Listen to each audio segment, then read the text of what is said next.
Delivery কেসের জন্য এগুলা নিত বিভিন্ন আপনার পেট ব্যথা বিভিন্ন রোগ সমস্যার কারণে এই বাটির পানি দিয়া খাইলি আল্লাহ তাআলা মাফ করতো। ঠিক আছে, এমনি বিভিন্ন বাটিও আছে, আরো কাঁসার বাটি, বিভিন্ন বাটি, তামার বাটিগুলা ইয়াগুলা আছে। আচ্ছা, ঠিক আছে, আবার সাদা পিতলের বাটিগুলো আছে খুরাওয়ালা। এরকম অনেক ছোট বড় জামবাটির মতন ওই বাটিগুলো আছে।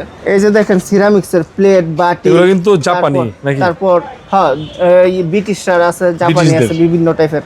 এগুলো আমি চাইলে দেখাই। চামচগুলো কি ভাই, কি হেভি হেভি চামচ। এই যে দেখেন, এই যে সিল সাপোর্ট দেওয়া, এটি সাদা পিতলের। ঠিক আছে, এগুলো কিন্তু মানে রোহা অথবা সিলভারের না। ঠিক আছে, এটি হচ্ছে জার্মানি সিলভার বলে, জার্মান সিলভার। এই যে দেখছেন পলিশ করছি, কত চকচক করতেছে। ঠিক আছে, পলিশ করলে চকচক হয়ে যায় না? হ্যাঁ, পলিশ করলে চকচক হয়ে যায়। বিভিন্ন এই যে ছুরিগুলা, বার্থডের ইয়ার ছুরি, হ্যাঁ বার্থডের ছুরি ইয়াগুলো আছে, আবার চামিচগুলো এখানে আবার যে আছে সরোতা আছে। হ্যাঁ, এই যে দেখেন বড় চামিচগুলো আছে না, এগুলো মানে পলিশ করা হয় না, পলিশ করা হয় নাই, এডি পালিশ ছাড়া কাঁসার আছে। তারপরে ইয়া আছে, এই যে এই আপনার তেলের পিঠাতে নিয়া করে এই যে খুন্তি, এইগুলা বিভিন্ন প্রেসের এইগুলো আছে।